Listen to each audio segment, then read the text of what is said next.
قربانی هغه زناور کیږي چې کوم خلک کورونو کې ساتي وخان غوا میخه ګړې چیرلې پس صحرانی سيزونو نکیږي که سړی اوسې نیولي هغه اوسې قربانای کې نکیږي بارسنګي هغه قربانای کې قربانای کې باغ ساروي الاله چې هغه خلک ساتي اوخ چې د 15 کالو نه کمی نو قربانی پینې کیږي غوامه خچ د 2 کالو نه کمی نو قربانی پینې کیږي ګډو چیرلې چې د 1 کال نه کمی نو قربانی پینې کیږي کم از کم 1 کال وانه خو ګډ کې د شریعت د احسان دی که ګډ چا ساتلی زمیدار فمینا او هغه د ګډ بنو د ګډ د کار سره برابرۍ په بدن کې او په غټوالي کې نو په هغه قرباني کېږي د ګډ بنو ګډ د عام چې ساتي هغه د کان نه ګورې کم دي او ساتل شوي ګډ که چا ښه په نازو نه هم لوی کړي په قیمتي ګیا او د ګډ بنو د ګډ د کار سره برابرۍ نو په هغه قرباني کېږي خو چیرلې که چا ساتلی وي هم پې نه کېږي چې د کال نه کمی ګډ چیرلې هغه د یو کس حصه جوړېدی شي او غوا میخو کې او په اوښانو کې 2 برخې جوړېدی شي خو د هر سړي برخه به د 2 حصې نه کمه ني د تکې او د ناتکې خبره پکې نشته که یوی که دوی که دری که سلوری که پنځي که شپږي که وي خو د یو حصدار حصه به د 2 نه کمه ني د دې مطلب دا شو که 2 سړي یوه غوا حلالوي خو یو ته وایي وروره ستا 10مه حصه شوه او نښه برخې زما نو د یو نه کېږي دا نښو برخو والو شو خو د بل د وجې نه نه کېږي ده ځکه د هغه حصه 10مه حصه شوه نو 10مه خو د 2 نه کمی د 2مه حصه 6مه حصه 5مه حصه 4مه 3مه 2مه نو قربانی پی کی خو د 2مه حصې نه چې کمی نه کېږي دویم دا خبره یاد لرئ چې د 2 حصو به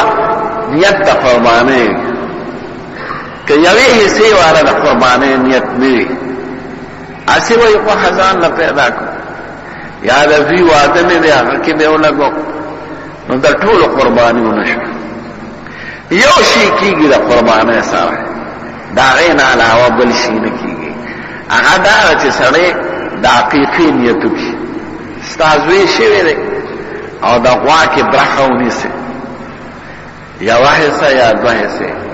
نو عقیقه د قربانۍ سره کېدی شي د حقیقین علاوه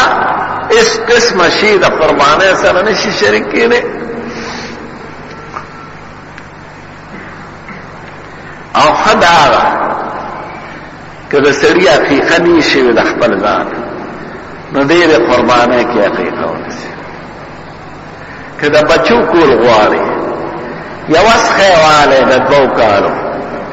او د قربانۍ نیت هم پکې وکړه عقیقه هم پکې وکړه د ځان پکې وکړه د زامنو وکړه د لوریانو وکړه 2 برخې پکې ونیسه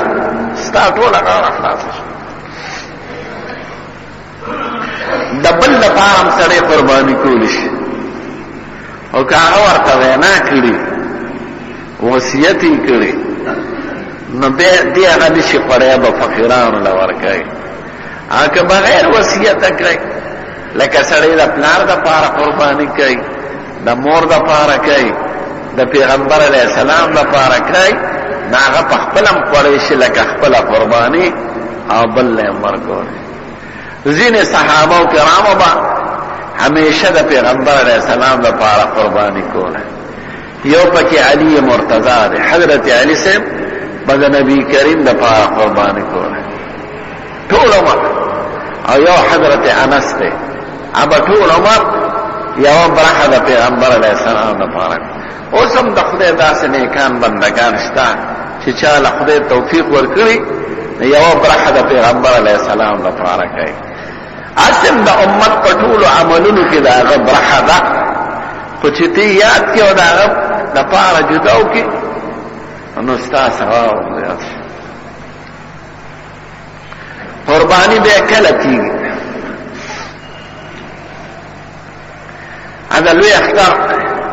د سبا د مانځه نه پس د اختر د مانځه نه پس د درېیمې ورځې د نور د ډوبېدو نه مخکې پورې کېږي 3 ورځې او 2 شپې شو د ورځې هم کېږي د شپې هم کېږي خو پخوا به بجلۍ نه وې او رڼاګانې به نه وې غریبي وه نو اکثر علماء دا لیکلي چې د شپې مه کوئ ځکه هسې نه چې رګونو پرې کولو کې درنه فرق را نه شي یا بل څه حکم کې فرق را نه شي